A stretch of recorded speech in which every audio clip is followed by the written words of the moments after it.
Sejam bem-vindos a mais um Arena Reinforce, onde a gente fala de cibersegurança de uma forma simples e descomplicada. Meu nome é Amir Velho, sou responsável pela área de operações na Reinforce. A Reinforce é uma empresa voltada tanto para monitoramento de marca, quanto também para toda a questão relacionada à vulnerabilidade. Então, como gerir, como fazer a vulnerabilidade, o tratamento de vulnerabilidade de uma forma inteligente. Nessa edição a gente está aqui com a Samantha Oliveira, que hoje é DPO no Brasil do Mercado Livre, o maior e-commerce da América Latina. É advogada, formação notória, a gente teve chance um pouco de conversar e de conhecer. E desde já, Sam, eu gostaria de agradecer por ter aceito o convite, por esse bate-papo e por poder compartilhar com a gente um pouquinho da sua experiência, que é tão rica. Obrigada, Mir, pelo convite. É sempre uma alegria poder falar um pouquinho do meu dia a dia, ainda mais quando a gente admira, né, e gosta das pessoas com quem a gente bate papo. Então, super obrigada pelo convite, parabéns pelo trabalho que vocês desenvolvem, realmente é fenomenal. As pessoas que falam aqui são pessoas incríveis, o que aumenta ainda mais, né, a minha responsabilidade de manter esse nível lá em cima. Então, eu espero não falar nenhuma groselha e Nada. ajudar um pouquinho aqui. É por isso que você está aqui. A gente normalmente divide esse bate-papo e no começo dele a gente quer conhecer um pouco eu costumo brincar do CPF, não do CNPJ. Então, Sam, se você puder contar para nós um pouco do seu histórico, como que você chegou hoje a ser DPO, né? Na verdade, qual foi a sua trajetória, onde você nasceu, é de São Paulo mesmo, não é? Conta um pouco sobre você para nós. Vou começar porque eu não sou de São Paulo, eu sou baiana, né, do Nordeste para São Paulo e agora numa empresa, né, de Argentina e brasileira. Eu sou formada em Direito e eu cheguei aqui de uma forma meio que sem querer, as coisas foram acontecendo, então talvez eu não seja uma boa referência para as pessoas que estão nos ouvindo. Mas eu fiz direito no Uhum, início, assim, eu tive a sorte, né, de trabalhar num escritório que prestava serviços para uma empresa, não sei se vocês já ouviram falar do Google, né, então eu acho que trabalhava sim. lá e lá a gente explorava alguns casos, né, relacionados à privacidade e proteção de dados, o desafio de trabalhar numa empresa de tecnologia e tudo mais. Não tínhamos uma LGPD, não tinha nem o Marco Civil, tô falando de 2012, então Uhum. era realmente, assim, bastante desafiador.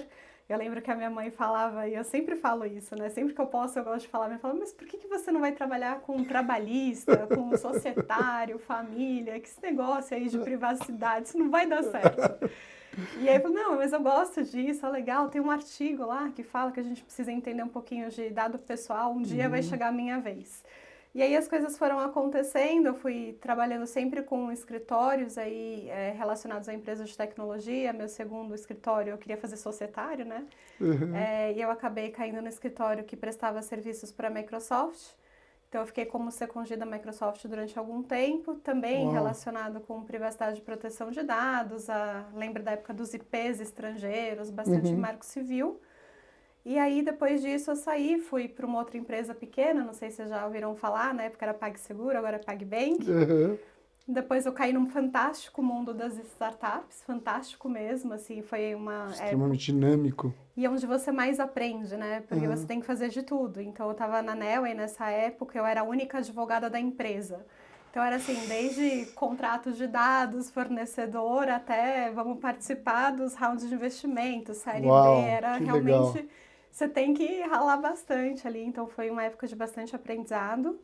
Depois da Neo, eu fui para uma empresa de biometria, a Único. Não sei se vocês conhecem, Sim, conhece a Único? Então, aí eu fui sim. lá também com a missão de governança de dados e programas de privacidade, que era muito incrível, né? Porque a gente está falando de biometria e tem a Reconhecimento sensibilidade. facial, toda essa questão, né? Exato. Aquele calor, né? O tema é muito apaixonante, então é difícil até você separar o que é razão daquilo que é um Uhum. debate emocionado. E aí, depois disso, eu fui trabalhar no Banco BV, Queria entender um pouquinho se eu era tecnologia ou se eu era advogada. Aí eu descobri que como tech eu sou uma ótima advogada. Mas foi um desafio legal, porque na época as empresas estavam implementando o Open Finance. Aham. Então eu peguei a fase 2 e a fase 3 do Open Finance nas APIs do consentimento. Uau, que E foi joia. onde talvez o pessoal falou, faz sentido ter uma advogada aqui na Tech, porque a gente precisa entender um pouco melhor a questão do consentimento. Quais são os limites ali de Exato, troca de exato. informação? E aí foi uma experiência bem bacana também, porque aproximou ainda mais o linguajar de tecnologia e direito, porque a gente fala de um jeito muito, né, Sim, rebuscado, e tech também. sim. Então, botar os dois na mesma sala, você fala, meu Deus, qual é o dialeto que esse povo tá falando? E de lá eu vim pro Mercado Livre, acabei aqui no Meli, não larguei a parte financeira, o Aham. Mercado Pago também continua trabalhando na área de Ps, de Fs, e Mercado Livre, que daí eu não sei se vocês conhecem, né, o Acho Meli. que um pouco. E fiquem tranquilos, os dados de vocês estão protegidos, seguros, temos muitos controles de privacidade. Tem muitos dados nossos aí, certamente. Todos somos clientes. E deixa eu te perguntar uma coisa, Samantha. Na verdade, ainda no lado que vai além do trabalho, eu fiquei sabendo que você gosta de rock, que você tem um filho que está indo para a área de cyber. Conta um pouquinho disso para nós. É verdade, eu gosto muito de rock. O que está em extinção, baianos que gostam de rock, inclusive, não somos poucos atualmente. Eu gosto bastante, quando eu era pequena, a minha família queria que eu tocasse piano. E aí eu comecei a gostar de rock, eu percebi que rock tem uma ligação com o piano, enfim, então acho que foi um pouco daí do meu momento rebelde de adolescente, de não querer tocar piano, querer tocar guitarra. A paixão pelo rock ficou, e dá para tocar Metallica no piano, então, É melhor isso dos aí. mundos. E meu filho, bom, eu sempre incentivei ele muito, desde sempre, que ele tinha que trabalhar com tecnologia. Eu acredito que é o futuro, a gente não consegue mais viver sem a tech, né? Sim. E para ele achar alguma coisa que ele gosta nesse mundo, acho que tem várias oportunidades. Eu não queria que ele ficasse na área do direito, eu queria que ele ficasse na tecnologia. E aí ele fez agora recentemente um intercâmbio, ele foi pesquisar sobre cybersecurity em Hopkins. Uau, Ele tem namorado ali um pouquinho de alguns cursos de Columbia, então eu acho que que ele está no caminho legal. certo. A minha aposentadoria está Tá garantida. garantida. Eu brinco com a minha filha falando, filha, faz geriatria, porque daí pelo menos a minha saúde tá Está muito bom, garantida. é isso aí. Legal, Samantha. Dentro disso e do que você comentou um pouco, como foi chegar em tecnologia? Então, você fala que foi para uma grande empresa ou apoiou uma grande empresa aí da área de tecnologia, mas como que foi começar a juntar esses dois mundos, o tecniquez jurídico com o tecniquez de Olha, eu tecnologia? me lembro bem desse dia. A gente negociava ali numa das empresas de tech que eu passei, contratos de cloud com banco. E na época era muito polêmico, né? Porque todo mundo tinha o seu ambiente on-premise, era super, nossa, mas eu vou deixar os dados na nuvem. Então tinha uma série de questões relacionadas ali, privacidade era uma, né? Então eu apoiava muito esse tipo de negociação Uhum, contratual, explicando, e você vai armazenar os dados fora do território brasileiro. E aí, enfim, tinha muitas questões envolvidas e o pessoal falava assim, não, mas as pessoas do direito não conseguem negociar, porque vocês não entendem de arquitetura e tudo mais. E aí eu entendi realmente, já tinha entendido a questão do IP dinâmico, IP estrangeiro, mas foi onde eu realmente entendi que, de fato, faz muita falta o profissional do direito entender de tecnologia, principalmente para negociar questões complexas, como ambientes de armazenamento, uhum. questões de invasão e tudo mais. E na época que o escritório trabalhava ali para o Google também, a gente tinha um desafio muito grande, que era explicar para o Poder Judiciário o que era um IP. Por que não era uma desobediência deliberada por parte da empresa, e sim uma questão de arquitetura, de Uhum. armazenamento que fica fora, que os IPs eles podem ser alterados constantemente. Explicar isso para o judiciário era realmente bastante difícil. E assim, eu até entendi a dificuldade deles de nos entender, porque quando eu sentava com os times de tech para me explicar, no começo eu também achava assim, nossa, mas eu não estou entendendo, repete. E aí a gente acabou criando essa sintonia, hoje é uma relação bem simbiótica, né? Privacidade com tecnologia e cyber, enfim, Uhum. é uma tríade quase que indissociável. E esse desafio foi vendo, assim, à medida que a gente vai negociando casos ou tendo que nos defender de alguma coisa, você começa a perceber que não é só a lei e também não é só a tech que elas se casam. Sim. E eu vejo que tem um movimento de cada vez mais o ambiente de tecnologia se tornar um mercado regulado, assim como Certo. aconteceu com a telecom, né, e com outros mercados. Então, eu acho que a gente vive esse direcionamento de o direito e a tecnologia cada vez mais estarem reunidos e a gente ter essa governança um pouco mais complexa, né? Não bastasse a complexidade da Sim. tecnologia em si, Sim. agora um desafio de tentar aí regular esse ambiente novo, né? Esse mundo novo. Nem tem como não, né? Porque hoje a personalidade nossa é uma personalidade digital também, né? Deixa de ser a personalidade só física, mas você Sim. ganha aí uma personalidade digital, né? Legal, dentro disso, a gente entendeu como foi essa junção com tecnologia e dentro de tecnologia ir para a privacidade ou começar a conversar especificamente com o pessoal da área de privacidade. Como foi isso? Agora, ao contrário, não você indo, mas você começando a conversar com eles. Foi um desafio também ou não? Super, porque esse relacionamento começou ali com mais fôlego, né? Porque a gente tinha uma lei, a LGPD nasceu. Uhum. E aí a gente tinha que adequar a empresa de acordo com a LGPD e tinha aquele grupo, né, multidisciplinar para implementar a LGPD dentro da empresa. Aí tinha lá, era um grupo variado e tinha alguém do jurídico, alguém de tech e tudo mais. E aí foi onde que talvez dentro das empresas a gente começou a conversar de uma forma mais próxima. A gente não Uhum. estava tanto preocupado com vender serviços para fora ou nos posicionar para fora, mas sim trazer uma lei para dentro, né? E acho que essa foi o primeiro contato, assim, dentro da empresa, de conversar abertamente sobre o tema e entender, e, enfim. Até começar a escolher, né? Quem vai ser o responsável por essa história aqui, né? É Teve engraçado, muito, porque eu lembro de muitos fóruns com isso, né? super, porque no É começo ninguém jurídico? queria, né? Tipo, mas eu já tô fazendo, porque assim, ninguém contratou novos profissionais para fazer a adequação da LGPD. Então era assim, eu vou assumir mais uma posição de privacidade, mas eu já tô exercendo alguma coisa aqui dentro da Aham, empresa. aham. Então no começo ninguém queria, depois todo mundo queria.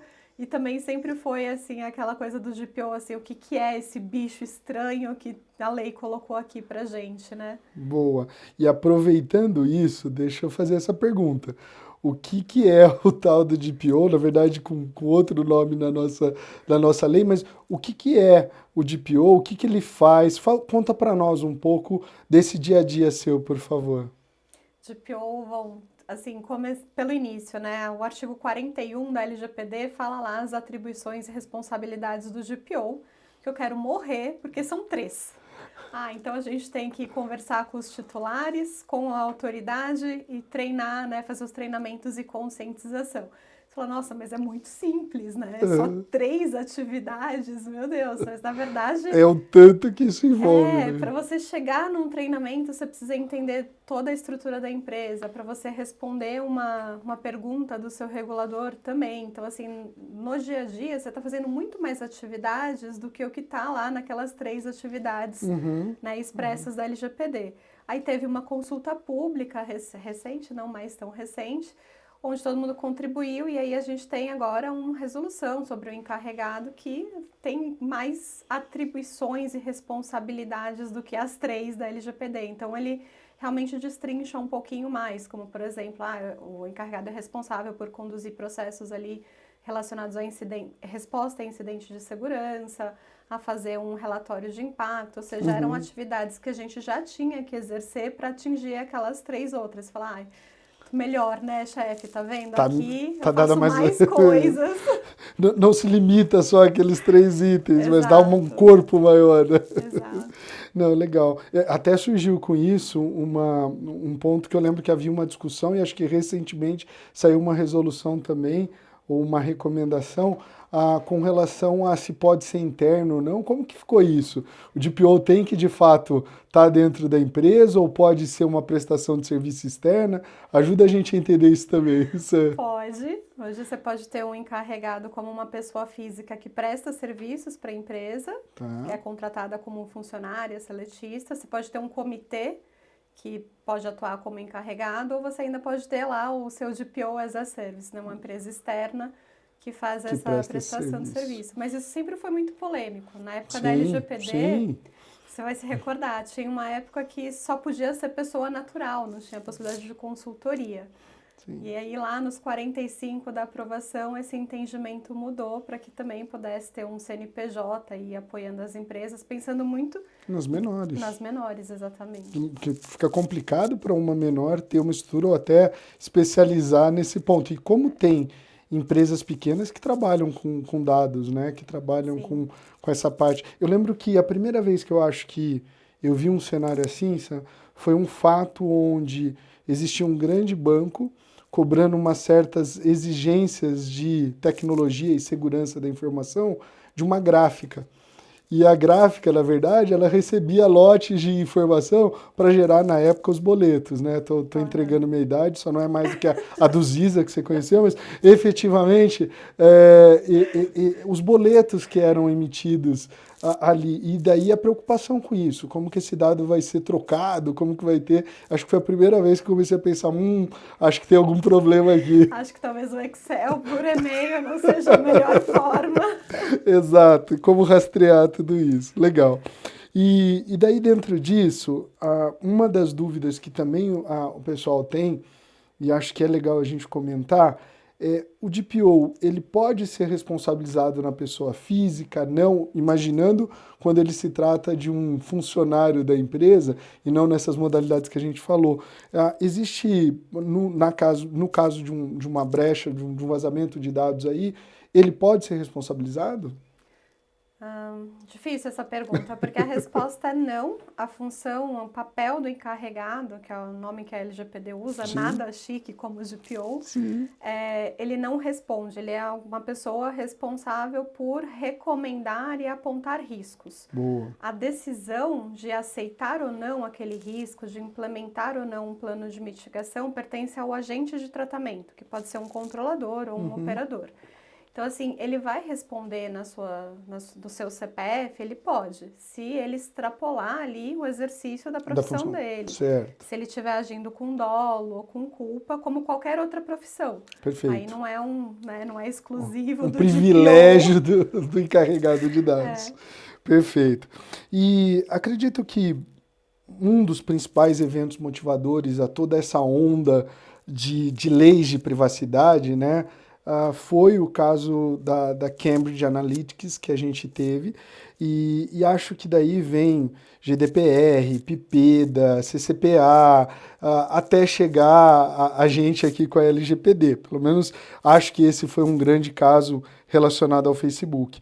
Esse foi de fato o início ou não? Ou tem alguma outra referência dentro do processo das leis de privacidade globais aí que tem aparecido? Acho que esses escândalos, né, midiáticos ali, eles geraram uma maior comoção social e acabaram acelerando processos de legislação que estavam ali tramitando nos congressos, né, dos diferentes países. Não acho que ele é a causa exclusiva, mas de fato ele foi a gasolina em algum momento. A gente já tinha na lei, assim, esparsa, alguns indícios de cultura relacionada à privacidade e proteção de dados. Então, por exemplo, a Carta dos Direitos Humanos, o conteúdo principológico da OCDE, da ONU. Então, a gente já tinha algumas coisas esparsas que davam a entender que privacidade e proteção de dados era um item importante. E aí a gente teve a Diretiva 95, meu Deus, eu sou dessa época, que foi atualizada e virou o GDPR. E no paralelo, a influência que isso teve para nós aqui no Brasil, sem dúvida nenhuma, né? Tem uma atualização do GDPR. Sim. E esse escândalo, né, os que aconteceram, enfim, teve do Snowden, depois da carta acho que foi da Dilma, alguma coisa assim, eles acabaram acelerando o processo de tramitação, processo legislativo da LGPD, e de fato houve uma votação que poderia ter acontecido no outro timing se não fosse essa comoção social, que faz todo sentido, né? Porque a gente está amadurecendo enquanto titular de dados, antes você não se importava muito, hoje a gente já começa a escolher, ou pelo menos, né, assim, questionar determinadas condutas de algumas empresas, né, quando a gente não se sente confortável.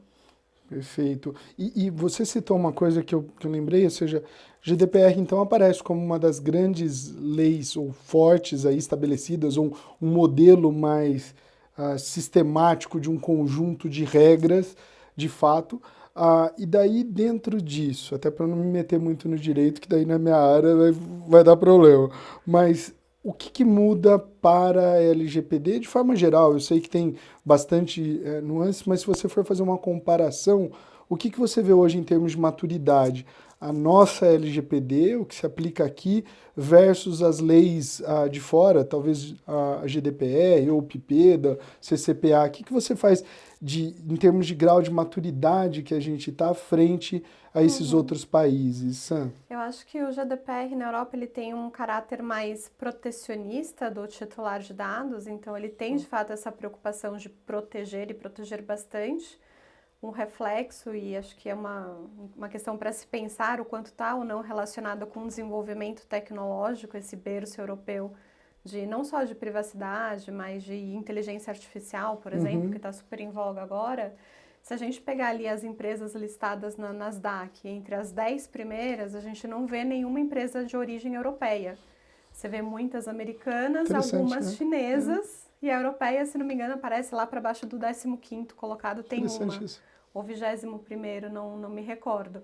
E aí é um caso a se pensar, será que isso de fato está relacionado a esse protecionismo de, enfim, ter uma série de restrições ou uma carga de governança muito pesada em cima dos dados, ou de fato é só uma coincidência? Acho que é uma coisa que a gente pode pensar. O Brasil se inspirou muito no modelo europeu, então a gente também tem uma legislação, uma LGPD bem próxima do sistema europeu.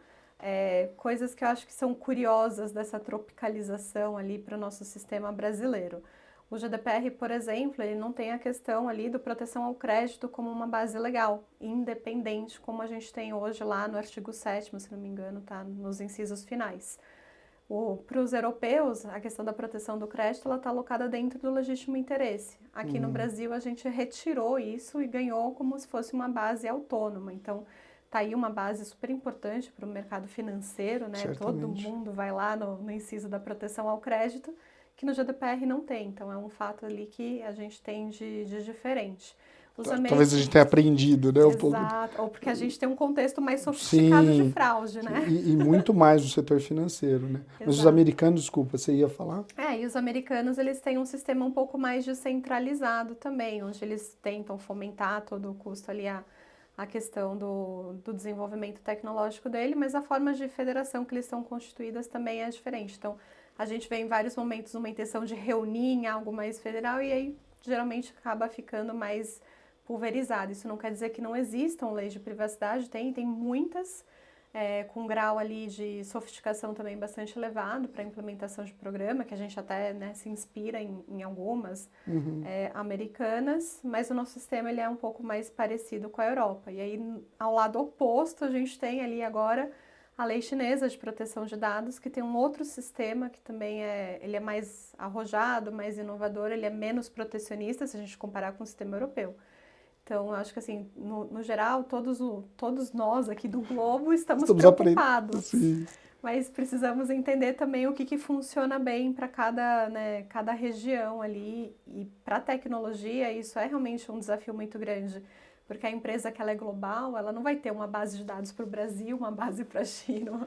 Então, como que a gente... uma coisa... Exato. Como é que a gente vai fazer esses dados transitarem em toda essa região com diferenças de jurisdição, e no final do dia não é tão simples, porque tem a soberania dos estados, então não dá para você sair também por aí ignorando a legislação dos países vizinhos, tem que ter essa harmonização e acho que não é nada fácil. Acho que de forma geral um tema que todo mundo ainda está aprendendo, né? Ainda está verificando como. E para aqueles que não conhecem, ou para quem está nos assistindo, um dos nossos objetivos aqui no Arena é descomplicar. Quais você estaria, ou de uma forma geral, olhando para a LGPD, quais são pontos importantes? O que você faz aí de resumo? Lógico, quem quiser vai ler também, mas assim, que você poderia trazer para esse público que está vendo a gente e que não conhece dessa parte legal ou da parte de privacidade. Ah, eu acho que não tem uma bala de prata, não tem um trabalho que seja fácil. Realmente você precisa sentar dentro da organização e entender como ela funciona. Boa. E cada empresa vai ser diferente, né? Então, assim, e também tem que conversar com o apetite de risco do negócio. Uhum. Então, vai ter empresas que elas têm menos apetite, empresas que têm um pouco mais, e você tem que calibrar ali a dosagem do seu programa em termos de maturidade, porque tem que cumprir com a lei. Então, um mapeamento bem feito precisa, assim, acho que essa é a base de tudo, porque aí você consegue entender e ter visibilidade de como a sua empresa funciona, como que é o trânsito, né, o fluxo de dados, quais são as atividades de tratamento, e a Tá. partir daí dando bases legais, né, fazendo as recomendações de minimização. Acho que ter um bom mapeamento é super importante e trabalhar com os princípios lá do artigo 6º também é importante. Então, necessidade, adequação, finalidade, Perfeito. qualidade.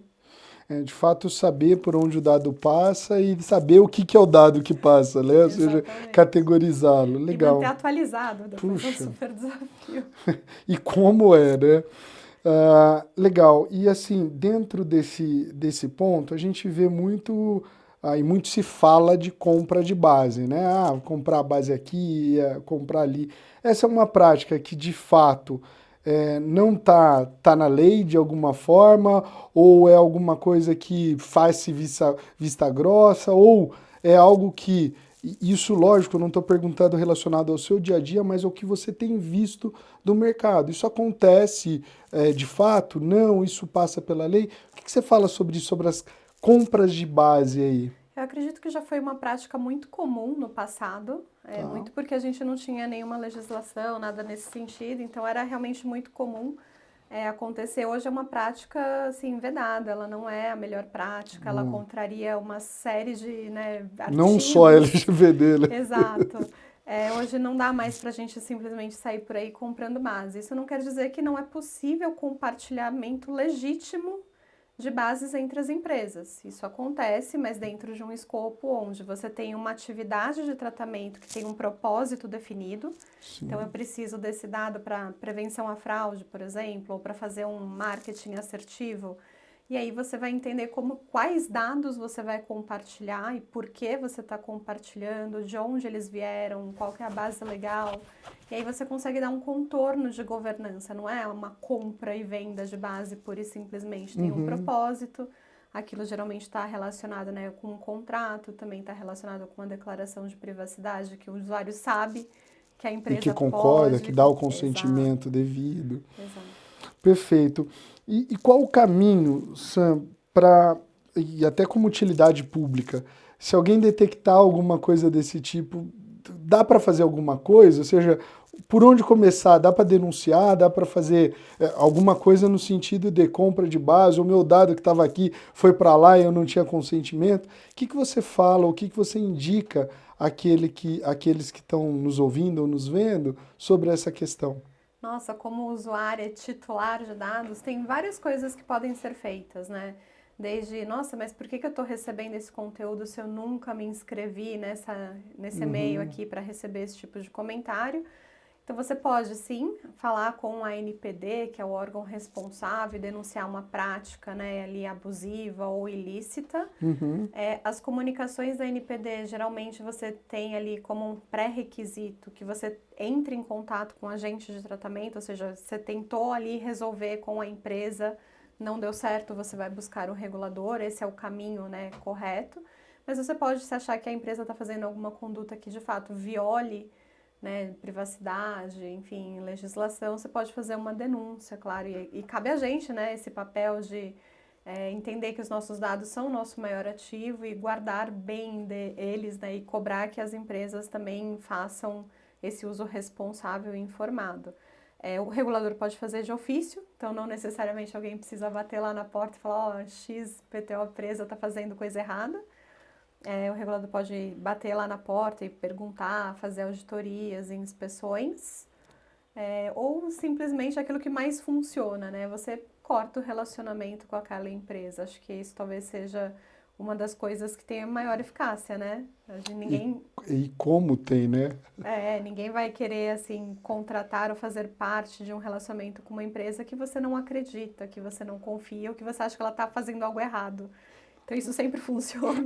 A gente acaba até vendo que muitas vezes esses sites de reclamação ou de denúncia de uma má conduta de empresa, às vezes gera mais eficiência do que muitos outros caminhos, né? A empresa trata de conversar rapidinho contigo.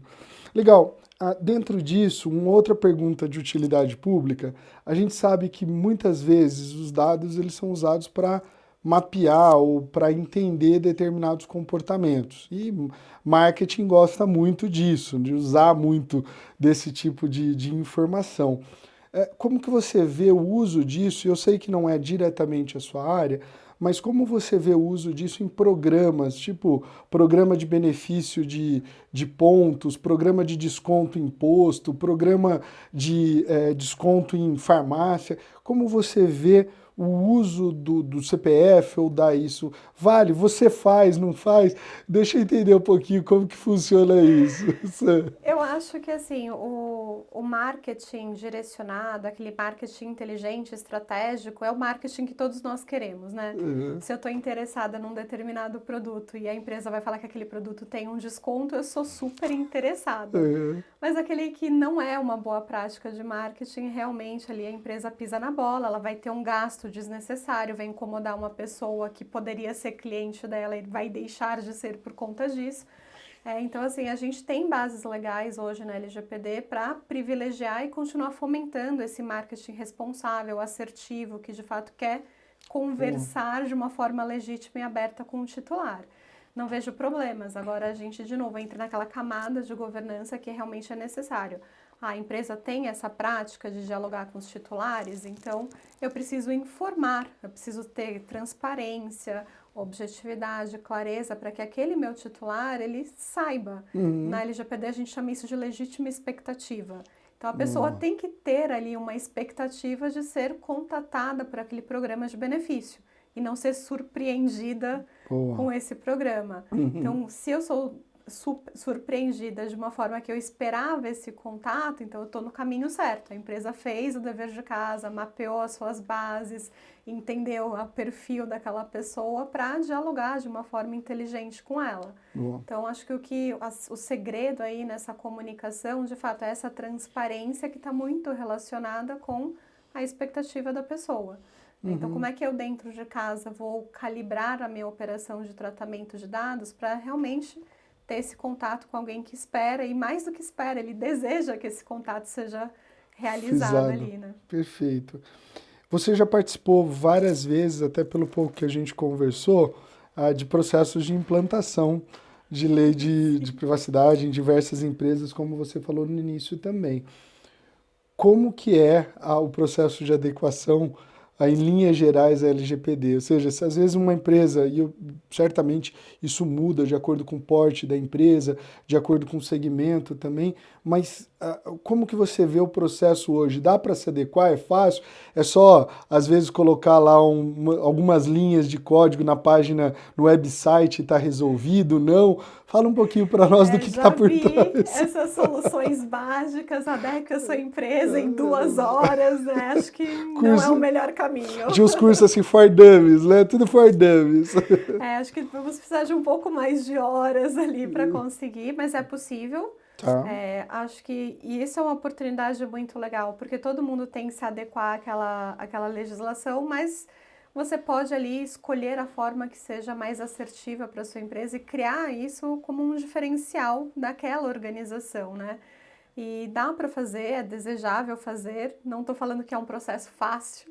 Geralmente eu me amo, eu te odeio, você me ama, assim, é uma zona de guerra em algumas reuniões, mas é uma zona interessante, porque quando você tem ali esses debates, eles de fato permitem que você chegue num lugar comum.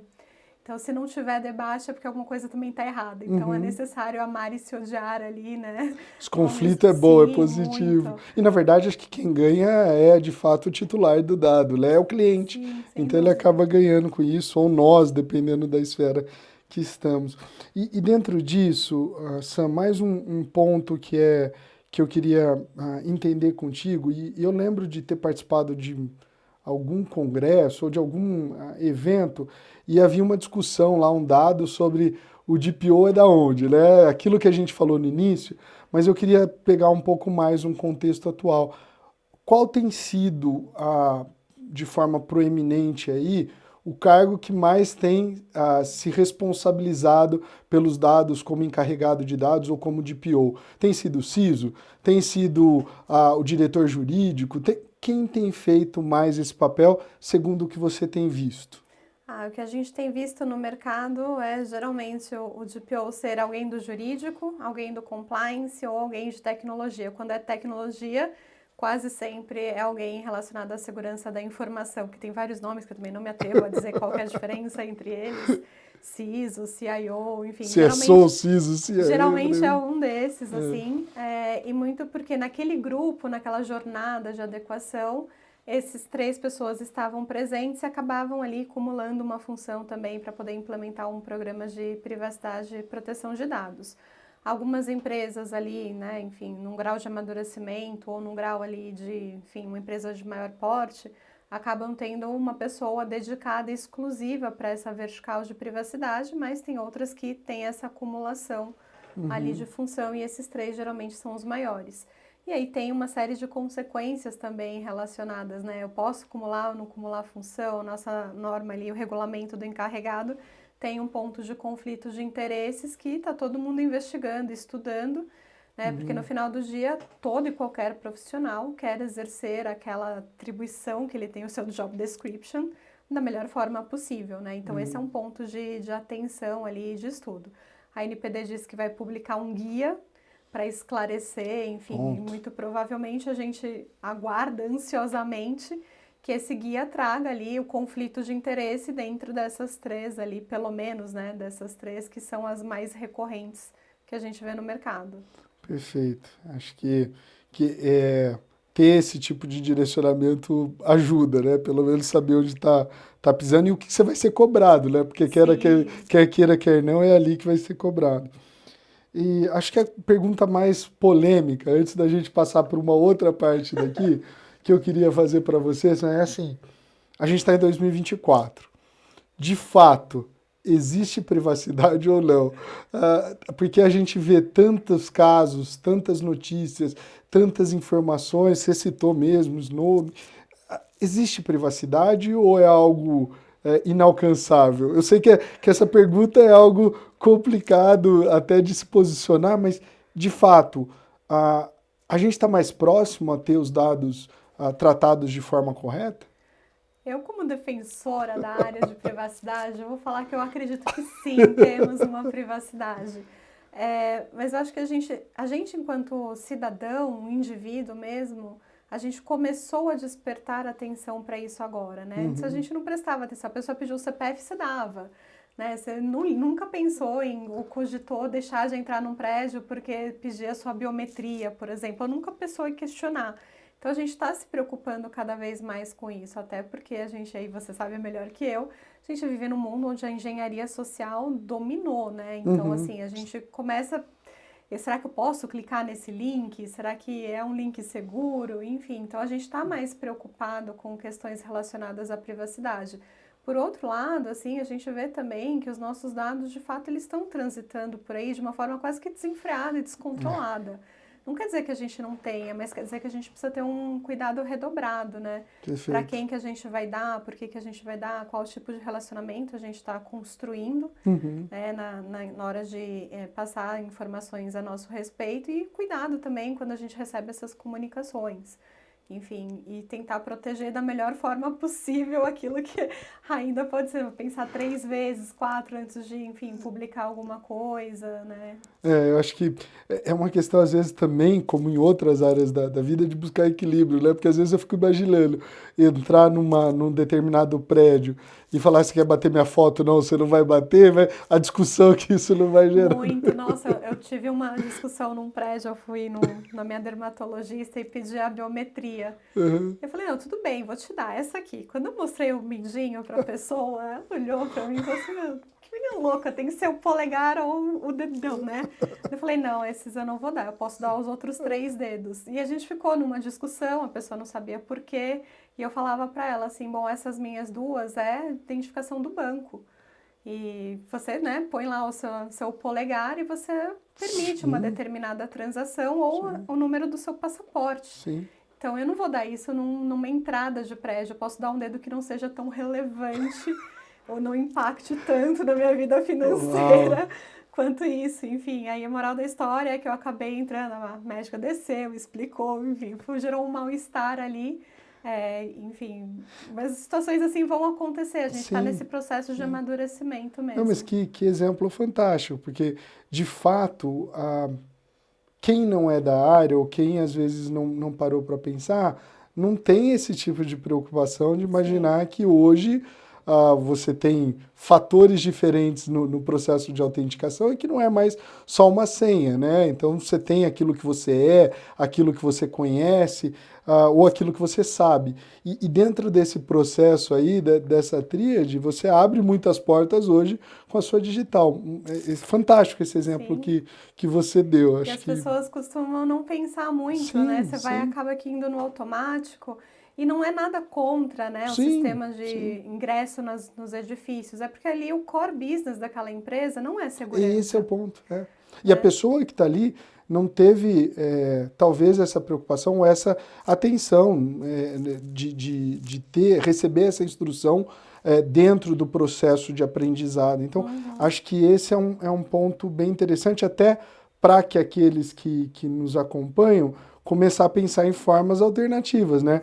Porque a gente vai ter que ver isso. Eu não quero não quero que você bata a minha foto. Tá, mas então você tem que ter essa segunda opção ou essa terceira opção aqui para poder entrar. E acho que eu vou apimentar um pouquinho mais, fugindo do nosso roteiro ali, Excelente. Quando a gente dá a nossa biometria como duplo fator de autenticação. E eu concordo, assim, pelo que eu entendi, né, conversando com vocês, especialistas da área, que a biometria, de fato, é o nível máximo de proteção da identidade da pessoa. E aí, quando eu ativo um duplo fator de autenticação por biometria, eu atingi o grau máximo de proteção. Então, se eu for lá na empresa bater e falar assim, olha, eu quero que você descadastre a biometria, a empresa tem um super desafio, porque eu não tenho hoje, né, um atual estágio da tecnologia, algo que seja tão melhor ou superior quanto a biometria para poder substituir sem prejuízo de ter uma invasão, um roubo por fraude de identidade, que são agravantes, inclusive, né, quando a gente fala de, enfim, penalidades de privacidade. Então, e aí é a obrigação da empresa, né, manter aquele patamar máximo elevado como uma obrigação de um agente de tratamento. Eu não tenho mais tecnologia. Então, cabe também um pouco essa nossa reflexão enquanto usuário. Porque eu acho que, assim, nenhuma empresa quer coletar mais dados. A gente já teve esse momento no passado. Quanto mais, melhor. E por tempo indefinido. Eu não vou jogar nada fora, eu vou armazenar eternamente porque eu posso precisar. Era uma mentalidade que foi necessária durante muito tempo, por conta do momento que a gente estava vivendo, mas não é mais hoje. Hoje a gente entende que quanto mais dados, maior é a minha responsabilidade. Exato. E maior é o meu custo. Né? Então, de fato, hoje a gente migra para algo que seja assim, a empresa precisa do dado para proteger o titular. Quanto mais eu conheço o titular, menor é a capacidade de algum fraudador invadir ali o sistema e se passar por alguém que eu legitimamente conheço. Então, esses perfis comportamentais, a biometria, eles acabam ajudando isso, né? E eu sei que no final do dia a gente também tem essa preocupação legítima, né, de entregar a nossa biometria, mas por outro lado também, se a empresa que eu conheço, né, e assim, eu tenho confiança nela, aquela informação vai ser usada para me proteger de uma invasão na minha conta, né, enfim. Não tem jeito, né, passa, quer queira, quer não, confiança passa, e esse tipo de relação passa por confiança entre as empresas. Eu tenho que, de alguma forma, confiar em quem está recebendo o dado para poder passar e compartilhar. Samantha, muito obrigado. Na verdade, a gente vai entrar agora num outro passo aqui da conversa, e a gente começou recentemente com um quadro onde a gente procura dar algumas dicas para os nossos ouvintes de forma mais direta e talvez até para um público diferente, que não seja tanto de tecnologia, nem tanto da área legal, da área jurídica. E daí eu tenho uma pergunta para você. O que esses ouvintes, essas pessoas que nos acompanham, elas devem entender hoje, na pessoa física, sobre quando e onde compartilhar seus dados? Eu sei que a gente falou um pouco disso, mas o que você daria de dica ou de conselho? E daí eu vou até pedir para você olhar para a câmera para falar no sentido de, olha, não faz isso, ou isso daqui dá, faz. O que você indicaria, Sam? Nossa, acho que são vários cuidados que a gente precisa ter, né? Primeiro, aquela comunicação que a gente recebe, de fato, eu estou esperando, né? Cuidado com os e-mails, cuidado com os links, que empresa é essa? Eu tenho, né, um relacionamento com essa empresa. Eu acho que fazer aquelas perguntas de detetive também, né? Assim, o quanto que eu me sinto confortável em apresentar aquela informação. Acho que é nessa linha. Tem um site, tem uma declaração de privacidade, tem um responsável, né, pelo tratamento de dados dentro daquela empresa. Boa. Boa. Sempre lembrar daquela máxima, né? Quando a esmola é demais, o santo desconfia, né? Exatamente, é bem por aí. Legal. Sam, outra coisa que a gente normalmente faz aqui, nessa segunda parte, é as pessoas que participam com a gente deixam perguntas para os próximos convidados. Eu vou te pedir já já para você fazer isso, mas a gente teve aqui com o Rafa Tomazelli, e a gente pediu para ele deixar uma pergunta para você. Uau. Então eu vou colocar a pergunta dele, o pica-fumo que a gente brinca, vou colocar a pergunta dele aqui para você ouvir. Se você puder comentar, eu agradeço.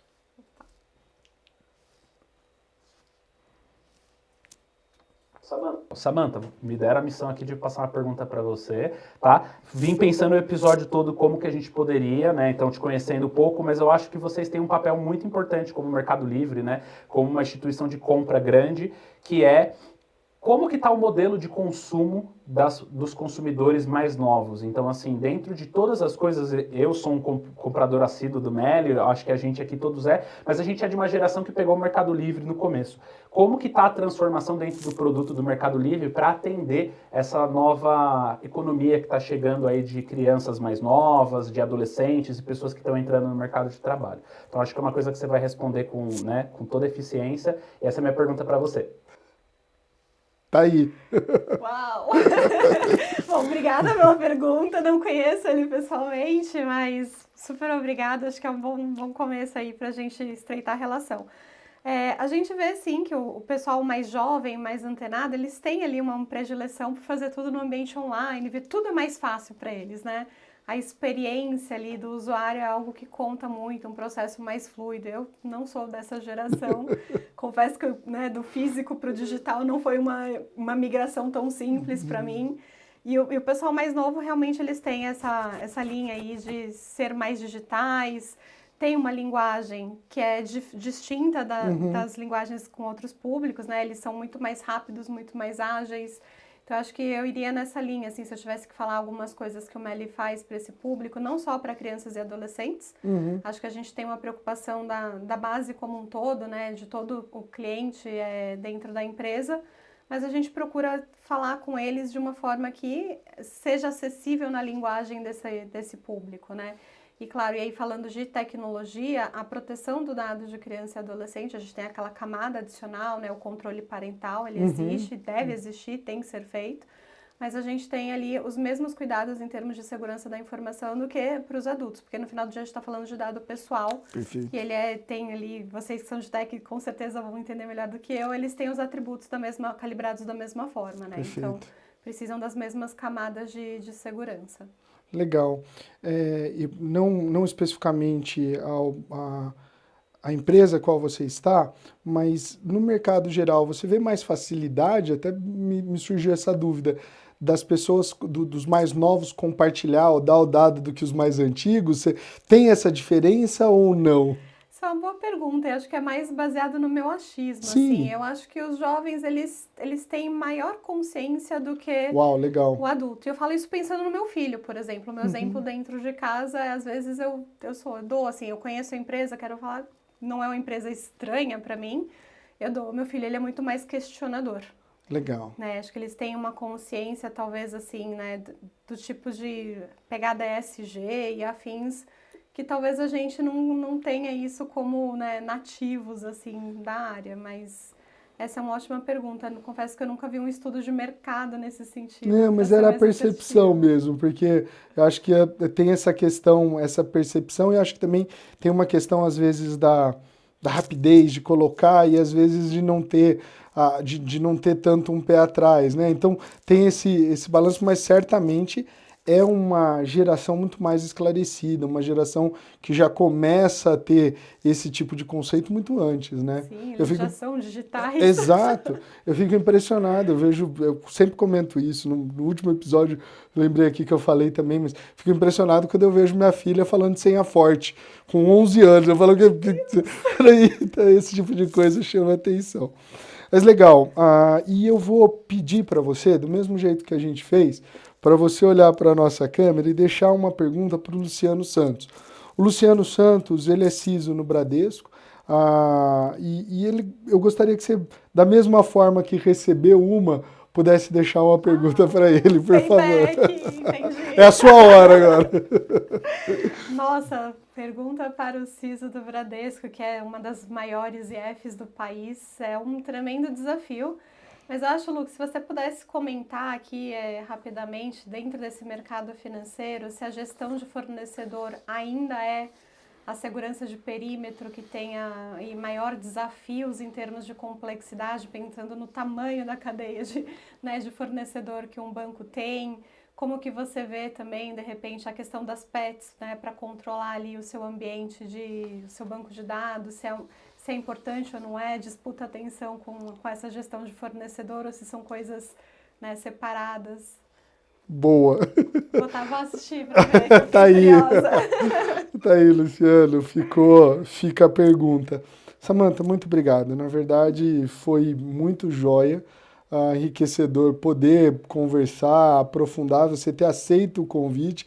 Eu sei o quanto corrido é a vida de todos nós, mas de poder trazer essa mensagem de privacidade de uma forma descomplicada. E eu não sei se você tiver qualquer contato, dica para deixar, eu queria suas últimas considerações no sentido de talvez como conversar contigo ou como ter aí uma referência ou mesmo alguma coisa que está saindo na área de privacidade que ninguém pode perder, tem que acompanhar. Eu gostaria de ouvir isso. Bom, obrigada, Mir, pelo convite, a todo o time da Benforte, o Aziz e o Bruno que estão aqui. Dizer que super legal esse espaço, né, de conversar sobre temas tão complexos de uma forma tão descontraída. Acho que falar simples talvez seja mais difícil do que falar difícil. Então, super iniciativa. Sim, espero ter feito jus a esses minutos aqui. Tô me sentindo. Sobre as dicas da área de privacy, acho que a nossa NPD ela ainda é muito jovem, ela tem uma agenda regulatória e a caminho pela frente com diversas normativas e regulamentação que estão saindo. Acho que é importante para o profissional de privacy acompanhar essa movimentação.